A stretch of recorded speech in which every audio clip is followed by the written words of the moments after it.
All right, are you guys ready to do this? Oh, come on. You can make more noise than that. And I know you can make more noise slapping those bean bags because they make noise. I have kids, I've heard out loud. If you're a fan of Ann Martin, Gale Galligan Babysitters Club, please slap those bean bags.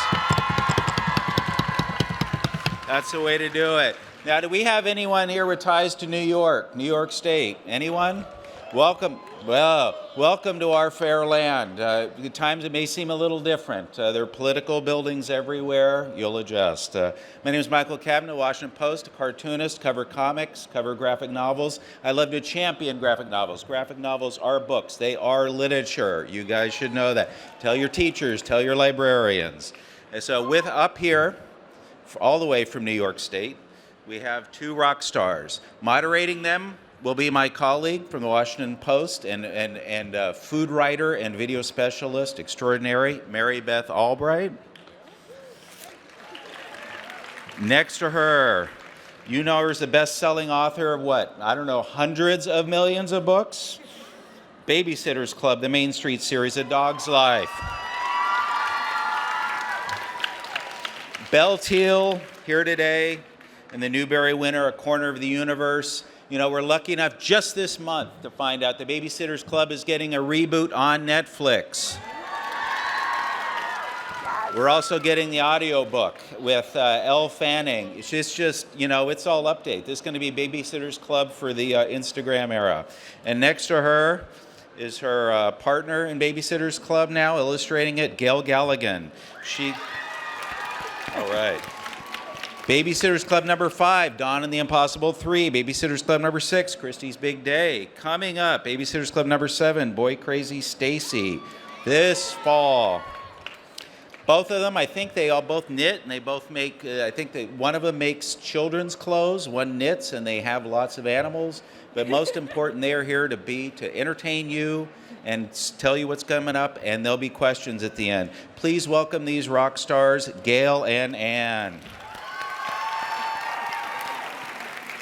This is like the Super Bowl for books. This is why I'm so excited. Like, Michael just did a great job of getting everybody excited, but just you guys being here is thrilling. So thank you so much for being here. Thank you. And I will say, it's 180 million books.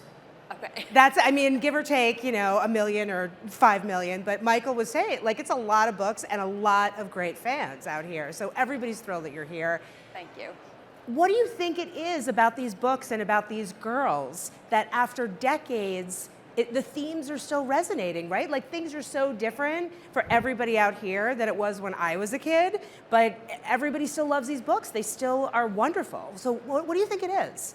Well, I think that the main themes of the books are pretty timeless. It's friendship, school, families, and I don't think, while those things themselves may have changed over the years, the kids' concerns with them haven't. I mean, they really resonate from generation to generation, and I do think that the new formats that the books are coming out in, audio versions, Netflix coming, and especially the graphic novels help to pull a new generation of readers in, and then maybe they'll discover the original books later. Oh, absolutely. And speaking of Netflix, we do have a surprise sneak peek. A little bit. We're going to have, we're going to have a fun thing coming up. I know. Gotta you're hold thinking it. a clip. It's not a clip. It's not a clip. It's a photo, but it's still exciting. Nobody's seen anything about the Babysitters Club for Netflix yet, and it's filming in Vancouver now. Yes. You just got back from the set. Is it exciting? It was very exciting. It was wonderful to see the actors who are playing, especially the core group of kids, the members of the Babysitters Club.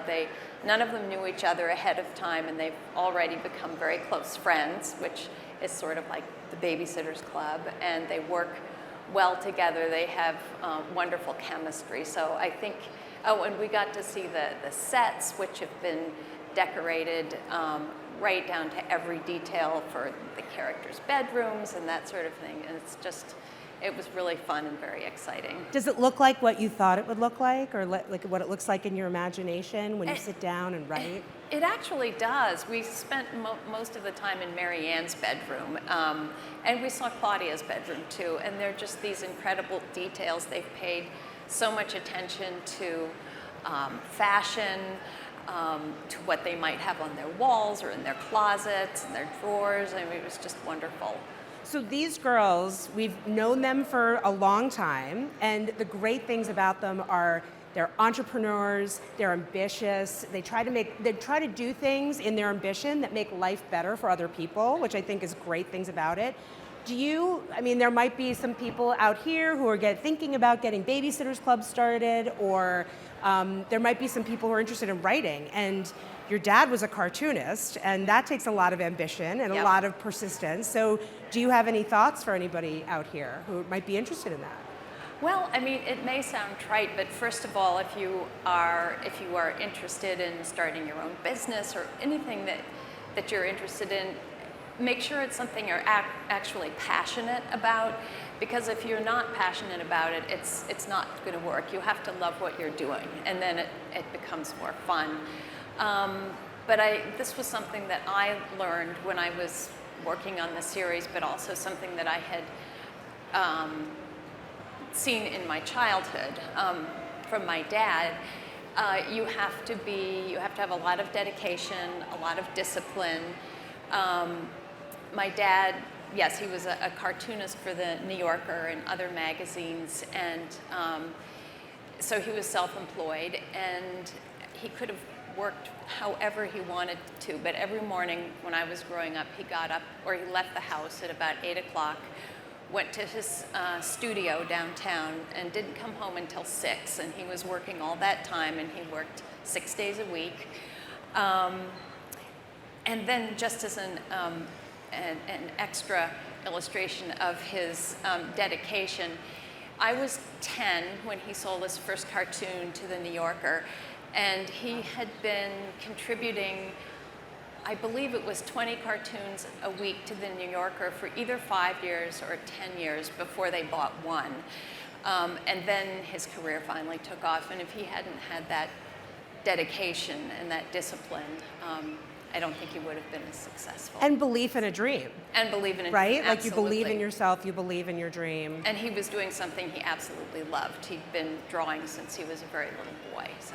I heard you're a Mary Ann. I'm you're definitely Mary a Ann? Mary Ann, Okay, yes I good. am. Do we have any Mary Anns in the audience? Anybody feel like they're a Mary Ann? Yes, totally. Same.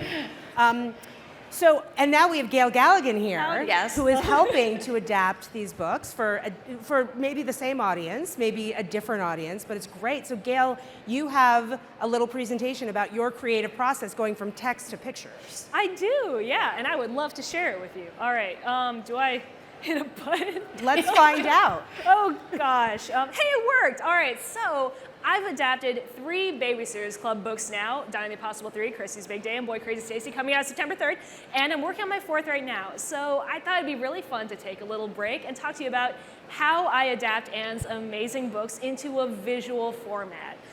So you'll be surprised to know that the first thing I do is I read the book, once for pleasure as a reader, as a longtime fan, and then again, thinking about the story, what I want it to be about, what I think it really is about at its very core, how I would describe that book to a friend. And during the second pass, I'm underlining stuff, I'm circling it, I'm making little notes to myself, asking questions, and thinking about things that I'm really looking forward to drawing, like the moment where Stacey sees the cute lifeguard for the first time. So I read the book a few times, I get a really good idea of what I think the story is about, and then I make an outline. And an outline is like a short essay saying what I want the graphic novel to be about, beginning, middle, and end, so that I can get an idea of it before I do all the hard work of drawing it. And this is the first thing that I send to Anne and the editors. They read it through, and then they come back to me with notes. These are questions, these are ideas. What if we swap these 2 events for more conflict or interest? What if we cut this out and put it here? Really great ideas like that. And that's something that you can do in your own life, whether you're making a song or writing a prose story or drawing a comic book. You can show it to your friends and family who you trust and like and have good ideas. And the questions and ideas they come back with will often help you figure out more stuff about your own story and make it even stronger. And that's what I love about this process, is that it's collaborative and it's always going to be so much better. So I get that outline back, I revise it, and then I write a script. Oh, laser pointer on. I'm great. But yeah, a lot of people, some cartoonists jump right into drawing. I personally find it easier to put down words first. So for example, here's a tiny part of the outline. In Chrissy's room, everybody enjoys snacks, goofs off, and talks about their upcoming summer plans. It's a cute little paragraph, right? In the script, that's going to be 2 full comic pages. So that's a big part of adapting a graphic novel, is figuring out how much real estate you want to devote to each event, how much time you have for something, what you want to say, and what's the most important to show. So I write that whole script, and then I make a visual version of that script called thumbnails. Because here's the thing, you guys. Comics, they take a long time to draw. So in a thumbnail script, instead of taking all the time to draw a big, fancy face, add all the details, and then realize it doesn't work for the story and have to crumple it up and throw it away, I'm going to draw little stick figures, plug in words, and just get an idea that everything reads in the right order and that the characters are where I want them to be. And this is the next thing that I send to Anna and the editors. And sometimes they're coming back like, hey, Gale, who is this stick figure? What does it mean? And I have to say, that blob is Christy, I'm sorry. But this is a really fun part of my process where I'm figuring out how to visualize words. So for example, I'd like to pull the original dialogue when I can to keep the flavor of the characters, like in the very bottom where Christy's saying, I won't see you guys for over 2 weeks. But then there are moments where a character is thinking something, and how do you show that? So Stacey maybe is thinking about how different she is from Marianne. So what I did here was pull together like a cute scrapbooky side-by-side of the two of them. And it's really fun to find visual solutions to show things that people are saying. And once I get notes back on those thumbnails, and again, make them even better, I get to go to the fun part of drawing the comic. So I start off by roughing it out. I take those stick figure characters and just flesh them out a bit. I'm thinking about how they act, where I want them to be, making sure I'm not accidentally swapping them back and forth, just laying all of my stuff out so I can tighten it up. These are tight roughs. I make the characters look more like who they're supposed to be. I add Marianne's classic bangs, for example, and look at all of my reference to make sure that I'm not redrawing anything that already exists, because I'm not the first person who worked on these comics. Raina already designed a lot of characters and places, and that means I get to look at those and not do all the work myself. But here's the thing, I'm not doing it all from memory. And I love working from home because I take a lot of silly reference pictures. And again, this is something that you can do in your own comics, because you might have a great visual library and have an idea of how somebody might look doing something. But if you ask a pal to say, throw a basketball, you might notice that their hand moves in a certain way that adds to the acting of the character. So these are all things I'm thinking about when I'm roughing and tight roughing, and then tidying up for pencils. Up until this point, I've been doing everything digitally on the computer, but this is the part where I print out the pencils onto big paper to ink, my absolute favorite part. You'll see here some of my tools, a light box, a dippy pen like oldie-timey with the feather on top, a brush, and whiteout because nobody's perfect. And then I ink the pages. And you might notice something a little bit weird about these pages.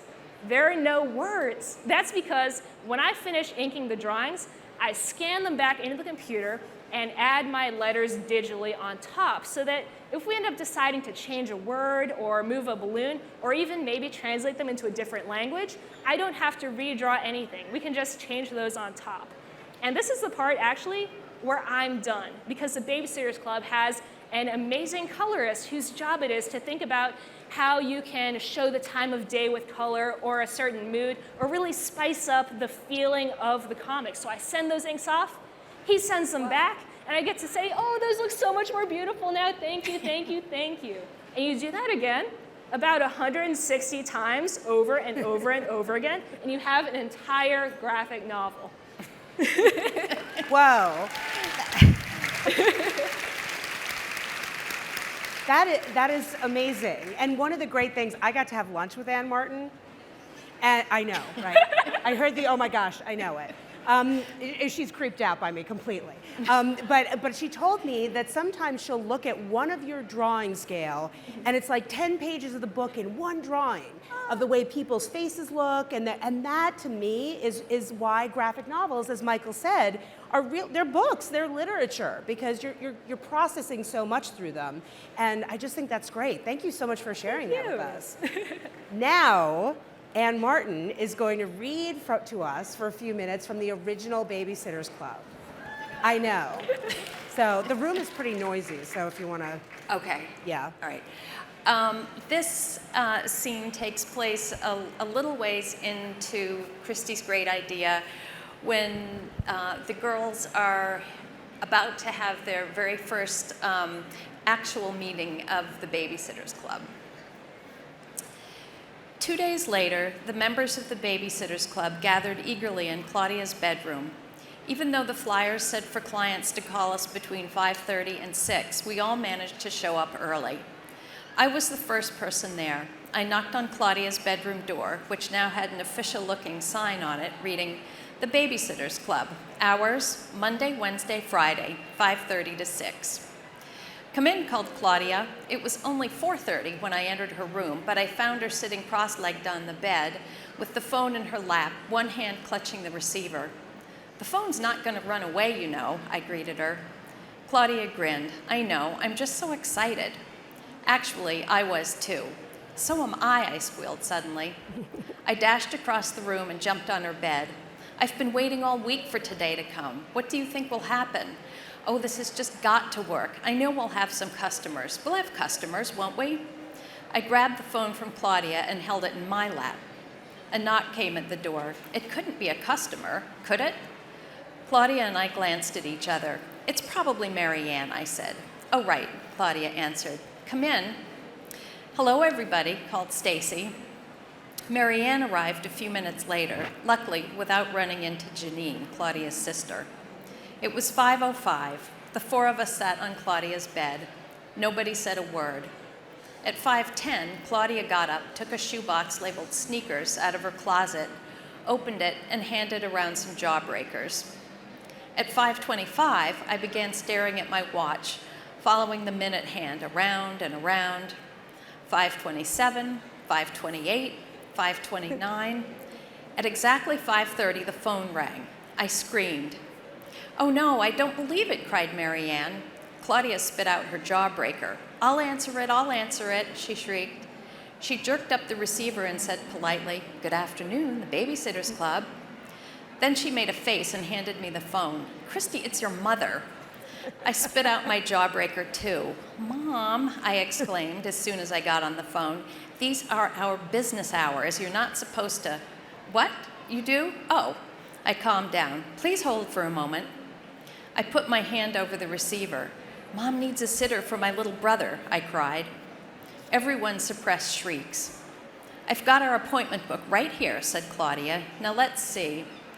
Mary Ann, you have to go to the dentist that day, and I have art class. That leaves you," Claudia pointed to me, "and Stacey." "What should we do?" "Just another sec, Mom," I said. I hadn't really thought about what to do if several of us were available for the same job. "Well," I began. "He's your brother," Stacey said. "You should get the job. But if you took it, you'd get to know some other people in the neighborhood." Stacey's eyes lit up. "But what are you going to do while I babysit? Hang around and watch?" "Well, I hope I'll have another job," I said huffily. "You take the job, Stacey. I don't want my first Babysitters Club client to be my own mother." "Okay, if you're sure," Stacey said slowly, and then she grinned. "Thanks." "No problem," I said. I took my hand off the receiver. "Mom, Stacey will babysit for David Michael on Wednesday." "Okay. Hey, where are you calling from anyway?" "Oh, the office." Claudia elbowed me. "Quit tying up the line. Someone else might be trying to get through." I nodded. "Mom, I have to get off. I'll see you in a little while. Bye." I hung up. And that was how the members of the Babysitters Club got their first job. Oh. You know, what I love about that passage you just read is that it really encapsulates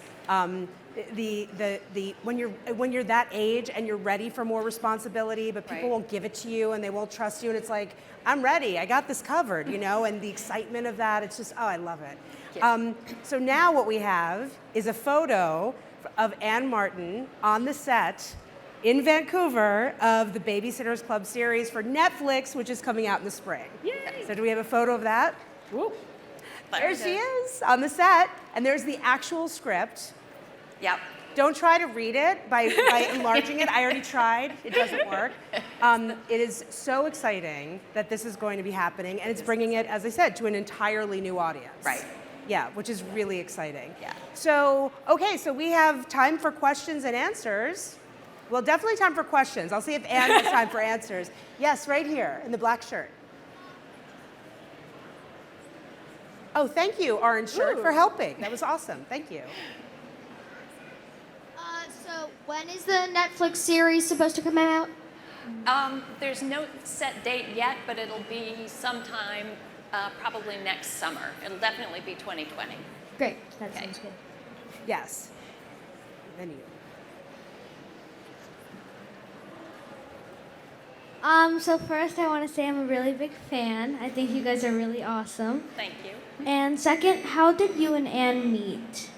Ooh, the two of us. Well, I got the job working on the Babysitters Club, and Scholastic sent me to Book Expo. They said, hey, Gale, do you want to meet one of your favorite authors of all time? I said, oh, no, I'm very sweaty all of a sudden. And honestly, it's been just such a treat getting to know Anne ever since then. Yes. So, Oh, I'm sorry. We have one question and then you. Yes. I'm so sorry. what? What is your question?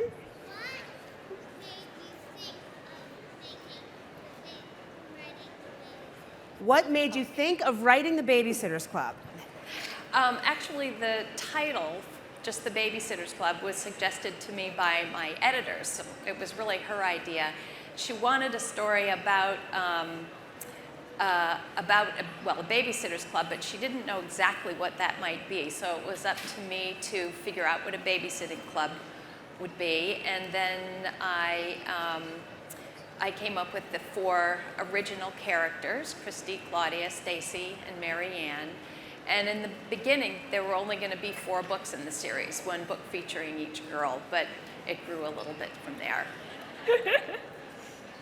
So sorry that I interrupted you. Please go ahead. Thank you for waiting so patiently. Oh, it wasn't anything. But where is the Netflix series gonna be filmed? It's being filmed in Vancouver. Where is Van? Oh, Great question. Thank you. it's in British Columbia in Canada. That makes no sense, but thank Well, you. okay.